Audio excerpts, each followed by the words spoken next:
Hey guys, it's Jasper, and today I'm going to be sharing with you a story that I love from Hans Christian Andersen's collection of fairy tales. The story is called The Goblin and the Grocer, and it's attributed to being written in 1852. Tonight, for no particular reason at all, I will be drinking some barefoot wine because it's nice and yummy and good, and so is this story. So if you haven't already, pour yourself something good to drink.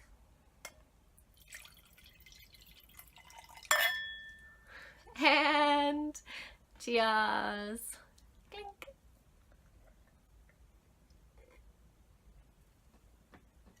It's been a hard day's night, and I've been working like a dog.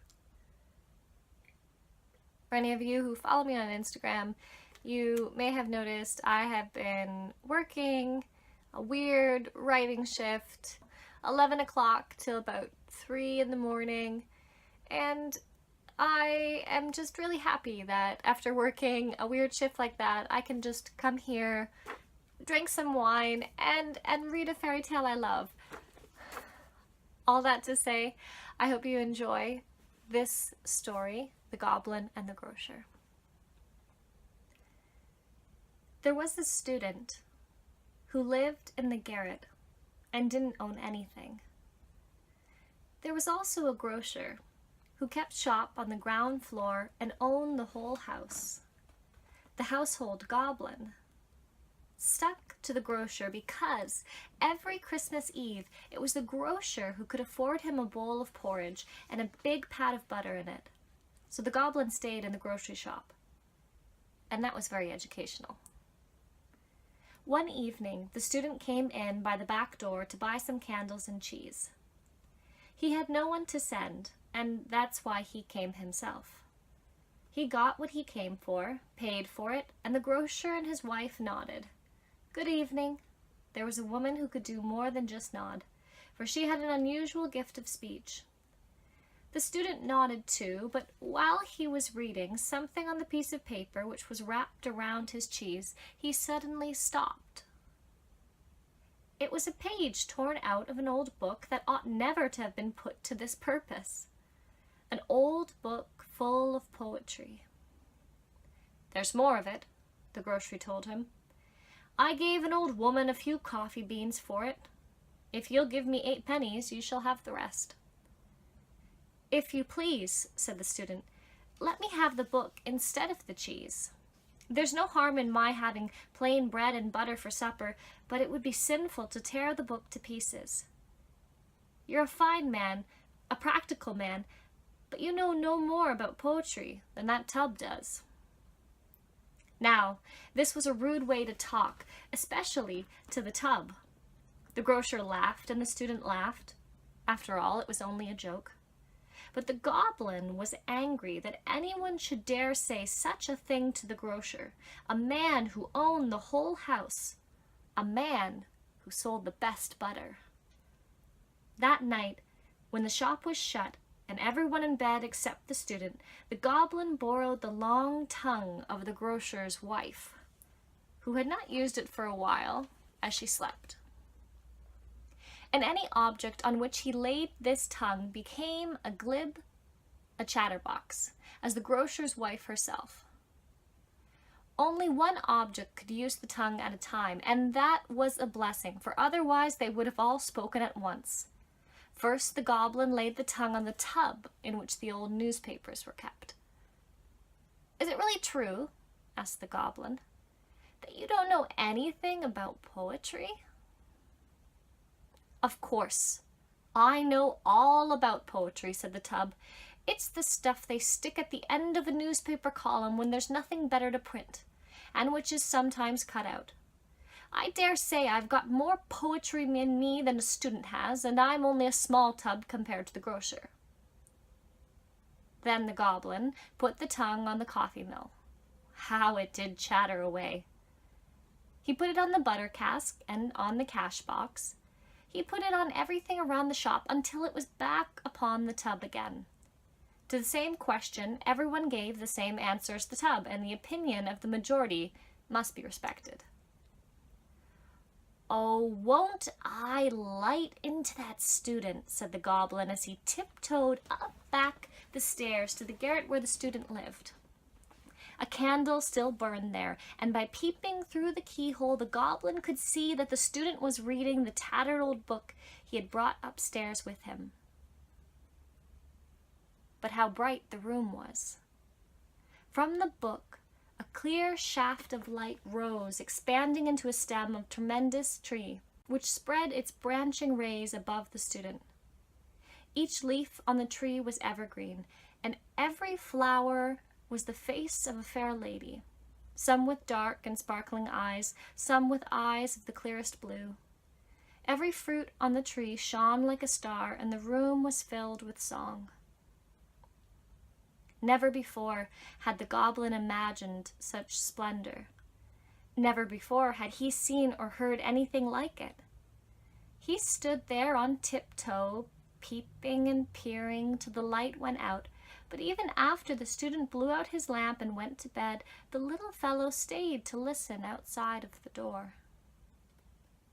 For the song went on, soft but still more splendid, a beautiful cradle song lulling the student to sleep. "No place can compare with this," the goblin exclaimed. "I never expected it. I've a good notion to come and live with the student." But he stopped to think, and he reasoned, and he waited, and he sighed. "The student has no porridge to give me." So he tiptoed away back to the shop, and high time too. The tub had almost worn out the tongue of the grocer's wife. All that was right side up in the tub had been said, and it was just turning over to say all the rest that was in it when the goblin got back and returned the tongue to its rightful owner. But forever afterward, the whole shop, from the cash box right down to the kindling wood, took all their ideas from the tub.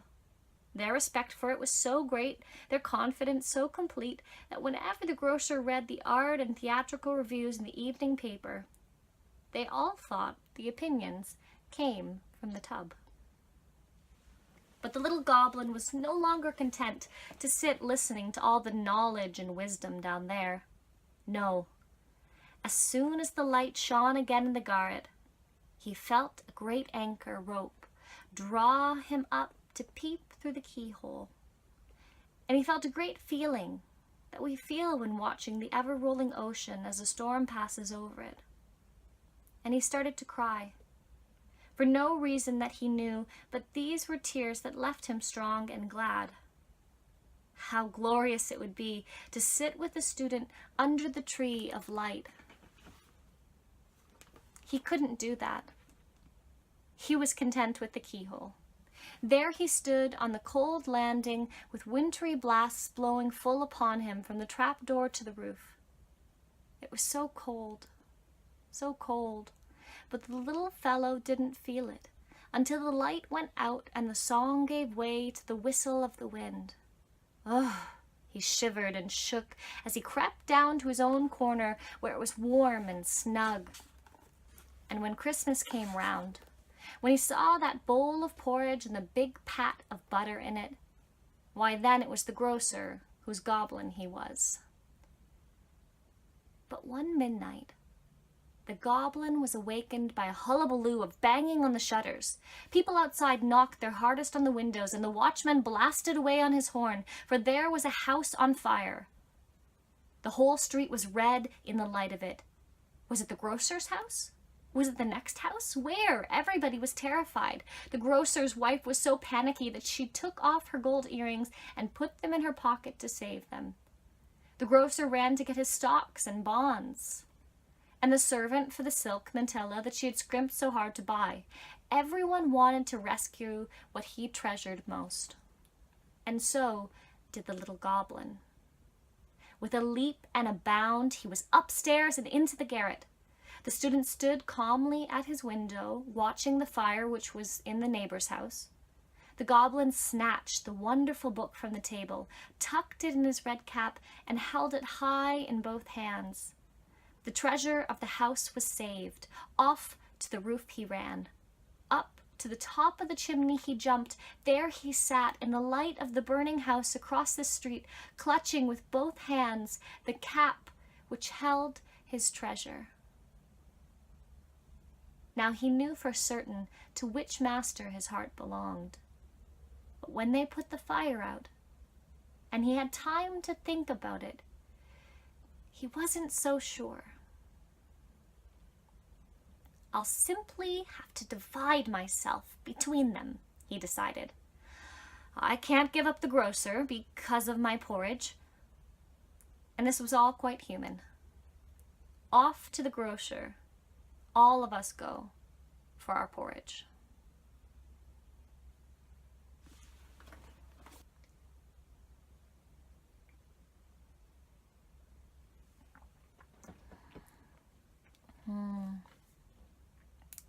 So there's a few things that I really like about that story. The first and the main one being the characterization of the goblin and what a goblin is. And what I like about it is, one, some goblin representation, because I feel in fairy tales, folklore, and myth, goblins they're such awesome creatures, and we don't get to hear enough about them. I would say certainly, especially in contemporary works, we don't get a lot of goblins. And so certainly Hans Christian Andersen is not a contemporary work, but it's fun when you are reading, fairy tales or folklore and you come across goblin stories, because it's something that we don't really get to have that much of. The other thing I really like about the characterization of the goblins is that it's very playful and cute and sweet. Compared to the goblins, for instance, in George MacDonald's The Princess and the Goblin, which I would argue is generally what you have of goblins.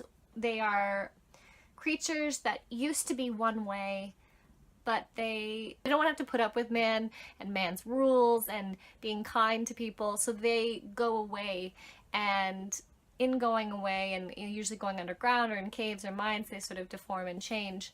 They're hardened creatures, and they're very evil and wicked. But the characterization you have in Hans Christian Andersen's fairy tale that I just read, it's so much fun because he's not a goblin, he's a house goblin, which is more akin to the Celtic fairies of folklore, in which they are these like little pests that, if you do not put out a pat of butter, right? The goblin in the story just relishes over the fact that he loves the grocer, because the grocer leaves this little thing of porridge and a pat of butter on every Christmas. He is guaranteed, the delicious, delicious porridge and pat of butter. But if you don't leave that out, he would make life miserable for you.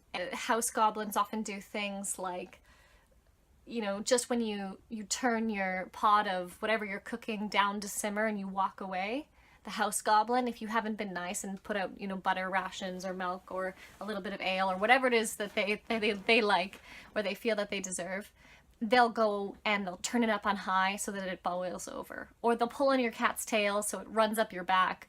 Or they'll put a cup at the edge of the table so that when you walk by, it'll fall over. So house goblins can make life miserable for you, but they're not evil. They're just these playful creatures who are just looking for their ration of butter. And it's just very sweet and precious. And I really love that characterization of the goblin. Is so much fun. The other thing that is lovely about the story is the value put on literature and the written word and poetry in this story. And certainly as somebody who, you're watching, and I've got a shelf behind me that is built out of books. I have this shelf built out of books because my bookcases are full. I'm obviously somebody who appreciates literature, and I think that there's value. And I'm reading fairy tales to strangers because I think that there's value in the stories, and I think there's great value in the literature. And so I can't help but love this story also for the position of the student who, sees the grocer who's packaging up cheese in pages of a poetry book because it's probably cheaper than buying paper. And the student is like, this is like, we can't do this. Like, I will just not take the cheese so that I can have the book, right? Because he can't afford to have the cheese and then also buy the book from the grocer. So he forfeits, you know, something to put on his bread. He forfeits cheese, which is someone who loves cheese. You know, what do I love more, cheese or books? I'll lean toward the books, but this is really, you know, hard. But he forfeits that so that he can have the book. And not just that he can have it, but that he can save it from being, you know, torn apart and disposed of and lost. And I think that is really wonderful. And then, just, you know, on top, that you have the House Goblin who, his conflict of loyalties, you know, where the student gives the grocer a bit of sass, and the house, you know, the grocer just laughs and he's just like, well, that's just a joke. But the House Goblin is like, how dare you? That is the man who gives me porridge and a pat of butter every single Christmas. He is the best guy a goblin, House Goblin could, you know, be a House Goblin for. This is my man and you're not going to show him off. And so he is just like, oh, I'm going to do just pesty things. I'm going to bother that student, you know. And you can just wonder, as, you know, as somebody who was a student, all the things that a House Goblin could do to torment a student. So he's like, oh, I'm going to, you know. But when he looks, you know, through the peephole, he sees this great light that is emitted from the book the student has saved and is reading. And the entire room is glowing with this light. And there's a certain kind of music in the air. And it's because of the literature there. And he is torn in his loyalties because he loves, it's almost like love at first sight. He is just like, this is amazing. I would be a House Goblin for this student. But then he remembers, you know, there's no way the student could afford to give me the porridge and the pat of butter that I get at Christmas with the grocer. So I have to love the grocer. So it's like really precious because he's torn between, you know, food and literature. And then when the fire happens and everybody takes the things that are precious to them, I love that the goblin breaks in and steals the book from the student and then runs up to the roof and is like, I love the student more. But he still can't forfeit that pat of butter every Christmas, the porridge and the pat of butter. And so he says, I have to divide my loyalties between the two, because the grocer's got that porridge and butter, and the student, this book that I love. You know, and he's been shown a love for literature through the student. And the way that Hans Christian Andersen ends the story by saying, you know, and this was all quite human, because off to the grocer we all go for our porridge, meaning that we all have physical needs that need to be met. And as a result, our loyalties are always divided. But how much better to be the House Goblin who divides his loyalty between the physical means and the arts than to be the House Goblin who just waits around every Christmas for his porridge and pat of butter and never pursues, you know, the book, never pursues that great light and music there. So I hope you guys have enjoyed this story tonight. I enjoyed reading it to you, and I'd love to keep reading you stories. So if there's another fairy tale you'd like me to read, comment down below what story that is and who the author is, if it's known. Have a good night. Enjoy whatever you've got left. I've got a little bit here. It's hard to drink my wine when I'm doing all the talking. I'm gonna enjoy this, think more about the goblin and the grocer, and what is my pat of butter. Cheers.